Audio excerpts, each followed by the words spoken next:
लेकिन मैं जो देख करके आया हूं 19 दिन पीजीआई में, मैं वो सच्चाई आपको बताना चाहता हूं, सदन के माध्यम से उत्तर प्रदेश को बताना चाहता हूं और सदन के माध्यम से अपने सभी माननीयों को भी बताना चाहता हूं कि कोई गलत फहमी में न रहे। हम तो ये कहेंगे, भगवान से प्रार्थना करेंगे कि किसी को कोरोना ना हो। हमारे ही बगल में, अब हम लोगों के बीच नहीं है, स्वर्गीय चेतन सिंह चौहान जी, मैं 13 नंबर बेड पर था और वो 14 नंबर बेड पर था। अगर नेता सदन सुनेंगे तो आप भी आश्चर्य रह जाएंगे। मैं 11 जुलाई को दोपहर में एडमिट हुआ और माननीय मंत्री जी 11 जुलाई की शाम को 5 बजे एडमिट हुए।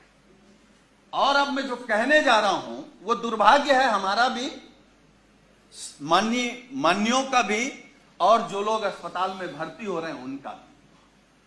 8 लोगों का वार्ड, माननीय जी, 8 लोगों का वार्ड, जहां 8 कोरोना संक्रमित लोग होते हैं। डॉक्टरों की, नर्सों की और वहां की टीम आती है तो गेट से ही पूछते हैं कि चेतन कौन है।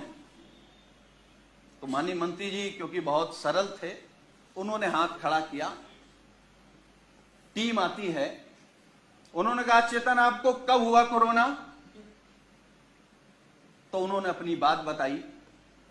तो फिर एक दूसरा स्टाफ बोलता है चेतन क्या करते हो तुम? वो कुर्ता पैजामा में थे, मैं तो पैंट शर्ट में था। खैर, तो माननीय मंत्री जी ने कहा कि मैं कैबिनेट मंत्री हूं।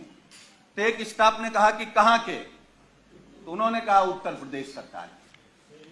तो मैं सोच रहा था कि ये लोग कैसे इस बदतमीजी से बात कर सकते हैं, लेकिन मुझे यह भरोसा हुआ कि जब माननीय मंत्री जी ने कह दिया कि मैं उत्तर प्रदेश सरकार का कैबिनेट मंत्री हूं, तब शायद वो चेतन जी कहेंगे या थोड़ा आदर करेंगे।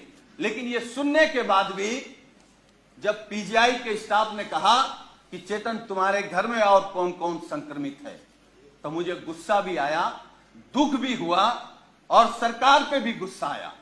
मतलब सरकार का इतना भी दबाव नहीं है भाई। कैबिनेट मंत्री के बाद कौन होता है?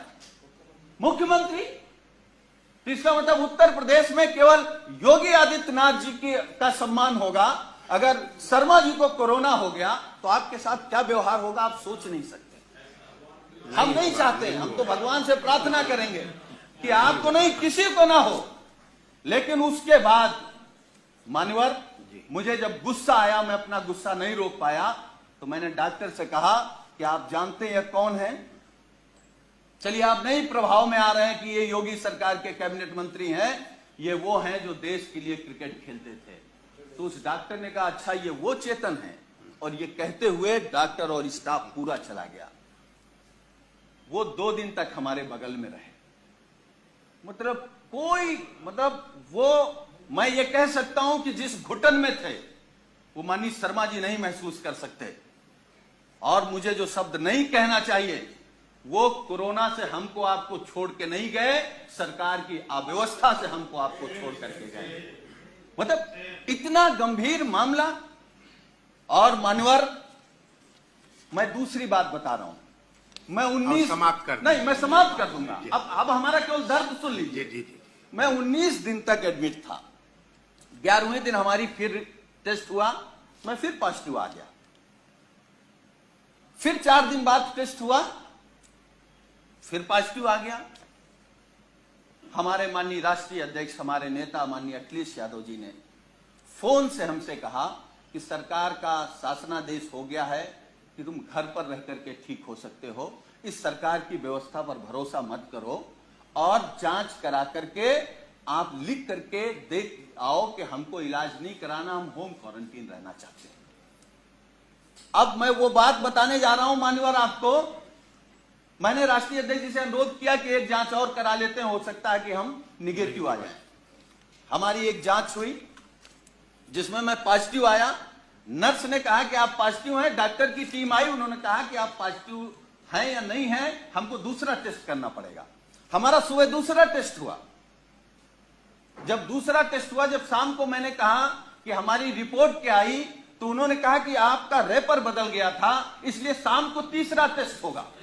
जब तीसरा टेस्ट हुआ तो सुबह हमने पूछा कि हमारी रिपोर्ट क्या है, तो डॉक्टरों ने कहा कि आपका सैंपल बदल गया है, इसलिए आपका चौथा टेस्ट होगा। हमारा चौथा टेस्ट हुआ। चौथे टेस्ट में मानवर जानते क्या हुआ? जब हमने रिपोर्ट पूछा तो उन्होंने कहा कि आपका फार्म तो वहां चला गया था लेकिन सैंपल नहीं गया है। तो हमने कहा पांचवा कर लो। हमारा पांचवा टेस्ट हुआ। पांचवा टेस्ट हुआ और मैंने लिखित में दिया कि हमको पीजीआई में इलाज नहीं कराना है, हम घर में रहकर के जो सरकार के निर्देश हैं उनको पालन करते हुए हम स्वस्थ हो जाएंगे। मैं पहला पेशेंट हूं सरकार के निर्देश के बाद जो ये लिख करके आया कि मुझे नहीं इलाज कराना। मैं ये नहीं कह रहा हूं कि हम सभी डॉक्टरों पर सवाल खड़ा कर रहे हैं। डॉक्टर भगवान की तरह दिखता, हमको भी 19 दिन भगवान की तरह दिखा और हम भगवान की तरह मानते हैं, लेकिन ये अव्यवस्था आखिर कैसे?